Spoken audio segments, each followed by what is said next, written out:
De um filme cancelado do Jim Carrey a um álbum que pode durar mais do que a própria humanidade, no vídeo de hoje nós temos mais histórias bizarras de mídias que parecem surreais, mas não são. Quanto mais você descobre, mais absurda as coisas ficam.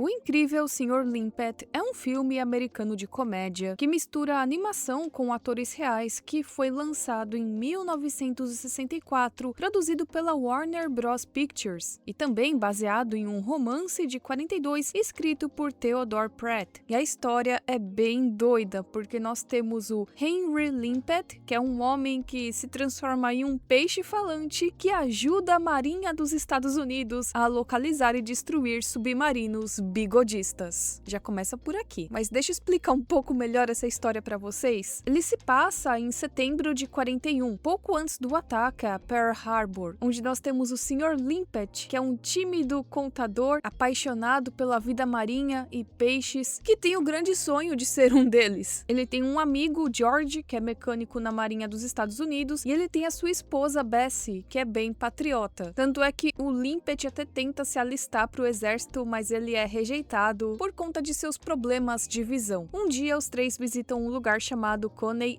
Island, e nesse lugar, o Limpet cai na água e se transforma em um peixe, e os motivos não são explicados, simplesmente acontece isso. A Bessie e o George até acham que ele se afogou, né, e partiu dessa da melhor, mas na verdade não, ele se transformou em um peixe. E é a partir daí que ele descobre o seu grande superpoder, que não é só se transformar em peixe.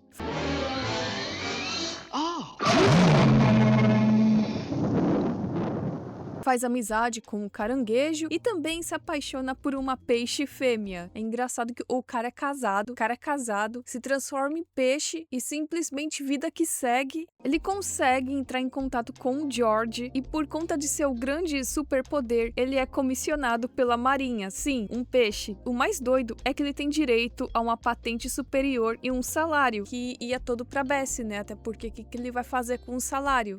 Nada. Ele começa então a localizar os submarinos bigodistas e desempenha um papel bem importante na vitória dos aliados na Batalha do Atlântico. E praticamente o filme é isso, gente. Recebeu críticas mistas no cinema na época em que foi lançado, mas é a partir daí que tiveram a ideia de fazer um remake desse filme em 1996, quando Leo Benvenuti e Steve Rudnick foram contratados para escrever o roteiro, e eles chamaram ninguém mais, ninguém menos que Jim Carrey para fazer o papel principal, para ser o Sr. Limpet. Man, I can swim!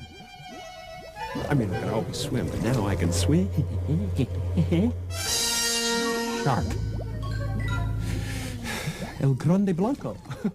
Peraí, isso tá me lembrando uma outra coisa. Ora. Mais uma vez, os americanos copiando os brasileiros. O Jim Carrey iniciou as negociações para interpretá-lo em 1998 e foi oficialmente confirmado no elenco. Também tivemos Steve Whittaker, que eu acho que é assim que fala o sobrenome dele, assumindo o projeto como roteirista e diretor. O protagonista do filme original, que era o Don Knotts, até falou desse novo projeto em sua autobiografia. E ele estava feliz com a produção e tudo mais. E durante o desenvolvimento ou tentativa de desenvolvimento do filme, eles gastaram cerca de 10 milhões de dólares apenas em testes de animação. Digamos que aqui, diferente do filme, onde é uma animação 2D, eles queriam integrar digitalmente o rosto do Jim Carrey ao corpo de um peixe. E esse aqui foi o resultado, que o povo detestou. O povo na produção achou que ficou horrível. E, de fato, tá meio bizarro isso aqui, né, gente? Tá me lembrando aquele jogo de PlayStation, que também é bem bizarro? Grande Blanco. Bum, bum, bum, bum, bum, bum, bum. Get tired of hearing that, huh? Quem que teve essa brilhante ideia de botar o Jim Carrey e um corpo de peixe. Só sei que tentaram, e em março de 99, o Steve deixou o projeto por conta de divergências criativas, e pouco tempo depois o Jim Carrey também abandonou essa produção. Só que a Warner Bros. Ainda insistia na ideia desse filme, que poderia dar certo e que eles poderiam tentar com outras pessoas. O estúdio contratou o Mike Judge, que pra quem não sabe é o criador do Beavis e Butthead e também do Rei do Pedaço, para dirigir e coescrever o filme. E adivinha quais eram os atores que eles tinham em mente para poder substituir o Jim Carrey? Robin Williams, o Chris Rock, o Mike Myers e Adam Sandler. Imagina se dá certo isso aqui com Adam Sandler. Mas as filmagens que estavam previstas para começar no início de 2001 não começaram, e até hoje não foi divulgado exatamente o motivo de não finalizarem esse projeto. Mas essa mídia aqui do Jim Carrey existe e está disponível na internet para quem tem curiosidade. Eu não sei se eles ainda deixariam esse CGI melhor ou se isso aqui foi o máximo que eles conseguiram chegar, mas não deixa de ser uma mídia estranha, não é? E também não sabemos se existem mais materiais dessa produção que não foram divulgados. No momento, é isso aqui que nós temos. Existe uma mídia bem obscura na internet relacionada à participação de Nancy Cartwright, que para quem não sabe é a voz original do Bart Simpson, em uma iniciativa promocional da Igreja da Cientologia em 2009. Em janeiro daquele ano, a Nancy gravou uma chamada telefônica automatizada para promover uma conferência da organização que aconteceria em Los Angeles. Só que ao invés dela usar a voz dela normal, né, sem forçar a personagem, ela fez certinho a voz característica do Bart Simpson. Por mais que a cientologia não tenha nada a ver com o personagem e nem com a série, o que deixa tudo mais estranho. Hey, what's happening, man? This is Bart Simpson. Just kidding. Don't hang up. This is Nancy Cartwright, and this is a very special phone call to you. I'm now auditing on new OT7 and have been asked to speak at the Flag World Tour event on January 31st in the Grand Ballroom at the Hollywood and Highland Center at 6:30 p.m. It's gonna be a blast, man! I will be there to share my many wins as a Solo Knots auditor and to see the Golden Era film presentation of Flag, the Mecca of Technical Perfection. I hope you can make it, man! To confirm for the Flag event, please call us back at 888-841-7131.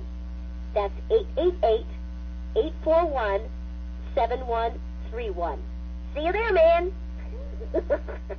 Para quem não sabe, ela faz parte da Cientologia desde 1991 e ela já participou de muitas atividades ligadas a essa organização, e mesmo com o personagem fazendo parte da Fox, fazendo parte dos Simpsons e tudo mais, ela resolveu usar a voz para isso. E o ponto aqui é que o Bart é uma propriedade intelectual e a dublagem dela está associada ao personagem, por isso que muita gente achou isso aqui estranho, e ainda mais por se tratar da Cientologia. É claro que explicaram que não se tratava de uma participação oficial do Bart Simpson em um evento de cientologia, foi só uma forma da Nancy chamar atenção, mas não deixa de ser uma mídia bem peculiar, eu diria. Quem pegou o final dos anos 2000 deve se lembrar muito bem daquela época em que tivemos a transição dos celulares comuns para smartphones, a chegada do iPhone e a popularização dos aplicativos. Mas na época, vocês sabem, né? O iPhone chamava muito a atenção e os seus aplicativos mais ainda. Se você estudou em escola particular, com certeza sempre tinha aquele playboyzinho que já tinha um iPhone, que baixava esse aplicativo aqui, que imitava uma pessoa tomando cerveja em um copo. Todo mundo achava isso o máximo, né? Ai, ai. Bom, no meio desses aplicativos hoje considerados inúteis, tinha um chamado I Am Rich. Em agosto de 2008, um desenvolvedor alemão lançou um aplicativo na App Store chamado I Am Rich, que custava $999,99. Esse era o preço máximo que um desenvolvedor poderia cobrar por um aplicativo na época. E o mais absurdo de tudo é que esse aplicativo não tinha nenhuma função, nada nada de interessante. Quando você abria o aplicativo, aparecia a imagem de uma joia vermelha brilhante. Não tinha função nenhuma, nada. Você pagava praticamente $1.000 para isso. A proposta era que o aplicativo servisse como uma espécie de símbolo de status. Só se for para os países de primeiro mundo, né? Porque no Brasil, o fato de você ter o iPhone já era um status. Só que eu acho que lá fora quiseram levar a coisa mais a sério, né? E aí criaram esse aplicativo. Era só para você mostrar que você podia gastar $1.000 em um aplicativo inútil que não mudaria em nada na sua vida financeiramente falando. O desenvolvedor dele o descrevia como uma obra de arte sem função oculta. Eu chamo isso aqui de uma forma assim inteligente de pegar dinheiro de gente rica que é estúpida também, né? Além de rica, é estúpida. Alguns diziam que havia uma espécie de mantra dentro do aplicativo com frases relacionadas à riqueza, saúde e sucesso. Eu acho que a pessoa que comprou esse aplicativo nem precisa de mantra para essas coisas, porque para gastar $1.000 numa coisa inútil como essa, não demorou nem 24 horas e a Apple removeu o aplicativo da App Store. Lembrando que nessa época era muito mais fácil você lançar um aplicativo. Hoje em dia o monitoramento já é mais forte, mas naquela época não era tanto. O motivo exato da remoção não foi esclarecido publicamente. O desenvolvedor inclusive falava que não sabia o motivo de terem removido o aplicativo. Puxa vida, né? Ele não sabia o motivo de terem tirado um aplicativo de $999,99 que não fazia absolutamente nada. Mas ok, continuando, por incrível que pareça, por mais que tenha durado menos de 24 horas, tivemos alguns compradores. Você se achando otário? 8 pessoas chegaram a comprar o aplicativo. 6 eram dos Estados Unidos, uma da Alemanha e uma da França. E com isso, ele lucrou cerca de $5.600. Isso porque parte da venda fica com a Apple e esse foi o valor que ficou para ele. 2 compras foram revertidas aparentemente por terem sido feitas por engano. O mesmo desenvolvedor lançou uma versão muito mais barata chamada I Am Richly, que agora ao invés de $999,99 custava $9,99, reduzindo 99% do preço praticamente, né? Agora nós temos uma versão mais acessível do aplicativo e diferente do outro que não tinha função nenhuma, esse pelo menos tinha uma calculadora básica e também tinha uma correção do mantra do aplicativo original. Já ouviram falar da história de um álbum musical cujo nome é esse aqui, que não conseguirei pronunciar, mas chamarei aqui de 310? Esse é um dos casos mais curiosos da música experimental e também considerado um álbum impossível de se escutar. O álbum 310 foi lançado em 12 de julho de 2014 pelo duo experimental americano Bow of Heaven, e digamos que ele é um álbum musical diferenciado. Geralmente um álbum de música tem lá suas 12, 13 faixas, mas esse aqui, assim, é algo quase que inexplicável, mas tentarei explicar para vocês. Eles tinham a ideia de brincar com os conceitos de duração, armazenamento e limites físicos de um arquivo de música. E dessa brincadeira, dessa ideia, surgiu essa grande bizarrice. Eles lançaram esse álbum como um arquivo zip que continha outros 1000 arquivos zip comprimidos. É tipo uma caixa dentro de uma caixa, dentro de outra caixa,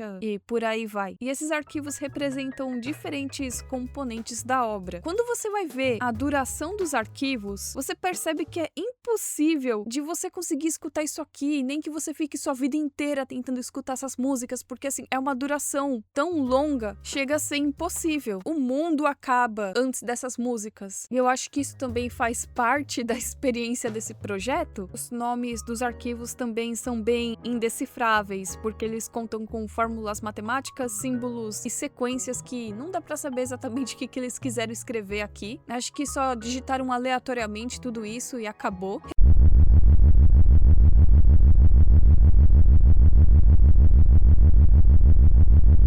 Resumindo, é um arquivo dentro de outro arquivo, você abre um arquivo, encontra outros arquivos e esses arquivos contêm mais arquivos, mas faz tudo parte dessa grande obra musical. E para muitos é considerado uma das obras musicais mais longas já produzidas, por mais que a gente não consiga escutar tudo.